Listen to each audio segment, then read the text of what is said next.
Hello and welcome to the review of Kung Fu, a side-scrolling beat-em-up game and one of the original 16 games released for the Nintendo Entertainment System in 1985. So without any further ado, let's fire it up. The start screen gives you the option of one or two players in A or B games. Game B is the same as Game A except more difficult. According to the instruction manual, Game A is for beginners and Game B is for experts.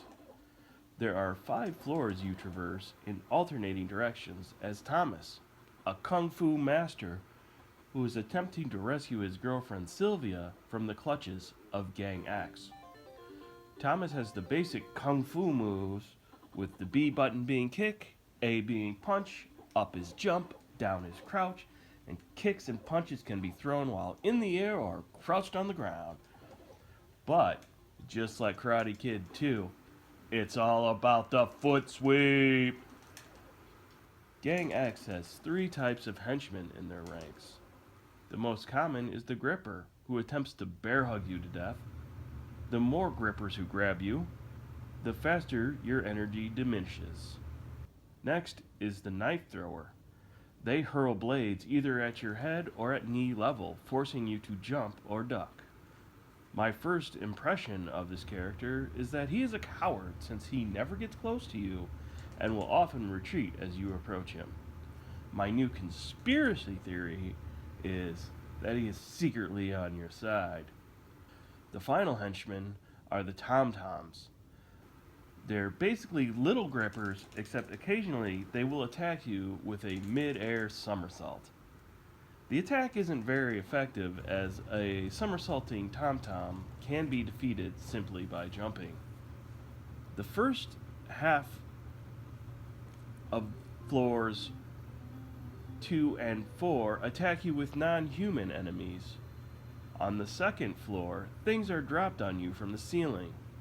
The first item dropped is a snake basket. It can be destroyed in the air, but it will hurt you if it falls on top of you. Once the basket hits the ground, it breaks open, revealing a snake, which cannot be defeated and must be jumped over.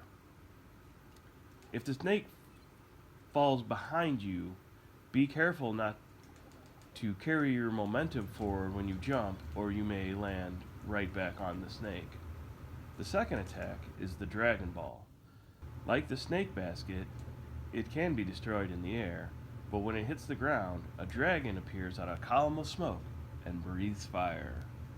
The dragon can be defeated with Kung Fu before the fire attack. However, after it breathes fire, the dragon will vanish in the same column of smoke. The third attack is the Confetti Ball. It hangs in the air until it becomes agitated enough to explode, sending shrapnel flying in 3 directions. You can jump, kick, or punch the ball, but it's just as easy to avoid it by walking it off the screen. The first half of the 4th floor features square holes in the wall where poisonous moths live.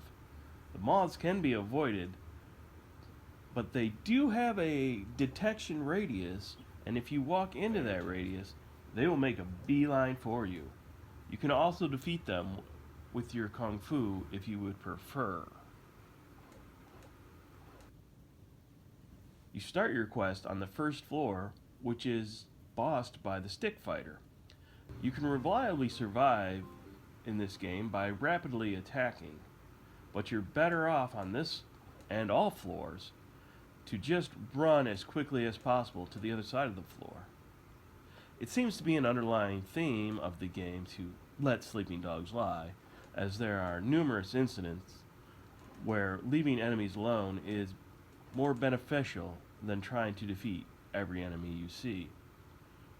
When you get to the boss, most of the enemies will peel off the first time around, and your most powerful attack is the jump kick. However, your most effective attack is going to be the foot sweep.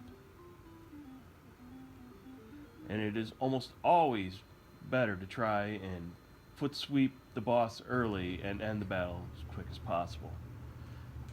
The stick fighter can hit a crouching Thomas, however, while staying slightly out of his range. It is often just to your advantage to use a fast blitz attack and end the battle quickly. After the boss has been defeated, the henchman will return, and it is usually best just to make a break for the staircase. Once you hit the staircase animation, anything on the screen, including weapons in the air, will disappear. For floor 2, which is bossed by Boomerang Fighter, the first half's just better to let the items fall from the ceiling and jump over the snakes and try to avoid the dragons. When you reach the Boomerang Fighter, he's basically the same as the knife thrower, only with a slower weapon that will return. Just use your same techniques you fought the knife thrower with on him. After you defeat the Boomerang Fighter, you will get to a cut screen that you see every time you defeat floor 2 and floor 4. It's a nice little reminder that Sylvia is being held captive and she needs your help. After the cut screen, you'll enter floor 3, which is bossed by the Giant. The Giant has powerful attacks, and even at full power, he can defeat you by only landing a few. If you get your timing right, you can use your foot sweep and defeat the Giant easily.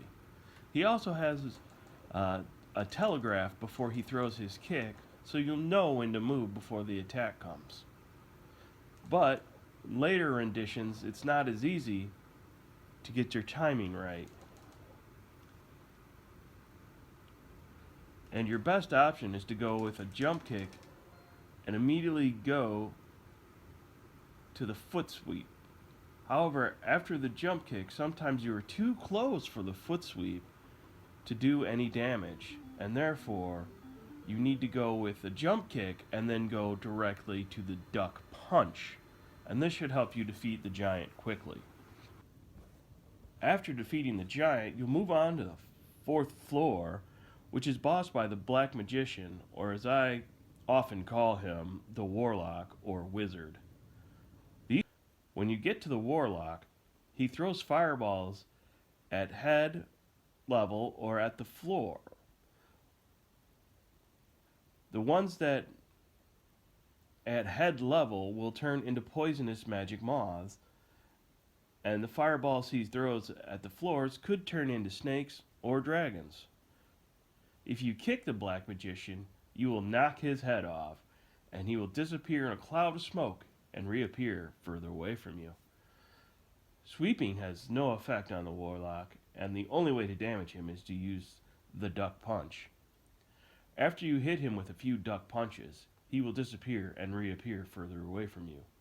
Keep following him and hitting him with punches until he is defeated.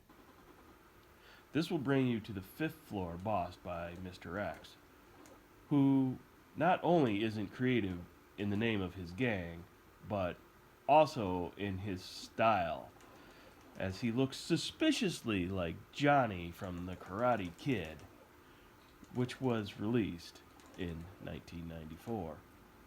Due to a glitch, Mr. X will try to jump your foot sweep, but will constantly land on it, injuring himself. To defeat him, just keep sweeping. Occasionally he will be able to get off a jump kick hitting you while you're crouched, but as long as you have a decent amount of energy, it shouldn't be a problem, because he doesn't get it off frequently enough to defeat you. After you defeat Mr. X, you find Sylvia taped to the chair. When you free her, you get a cut screen giving you the congratulations with hearts floating around your head, but your happiness does not last long as Sylvia is taken again. Apparently, in the downtime between capturing Sylvia, the gang decided their biggest problem wasn't the fact that they didn't have a single henchman who throws a punch, but the fact that they let you fight the boss alone. And you know what? They were right. When you return to the first floor, you will see that you now have a 1 next to the dragon head, indicating that you have been through the game. This game was weird for me in the fact that it was a lot easier than I remembered and a lot harder than I remembered. Getting through the first time was much easier, but going through the second time took over 5 hours of gameplay just so I could get the second congratulations screen. So you better stick around to the end just so you can watch that slightly different scene. All that effort in a quest to not steal an image from someone else's hard work. But it did reveal to me the hidden story of the knife-throwing friend. Your suspiciously similar dressed comrade-in-arms telegraphs where he's going to throw the knife, giving you a heads up, letting you know if you should duck or jump. He also tries to avoid direct confrontation with you. But what's his biggest contribution to your success, you ask? Well, when he is on screen while you're fighting the boss, no other new enemies will join the battle. This allows you to focus on the boss, not having to split your attention with who's coming from behind. It can get a bit ridiculous when you're fighting the warlock, but avoiding the occasional knife beats trying to avoid fireballs and hard-charging henchmen.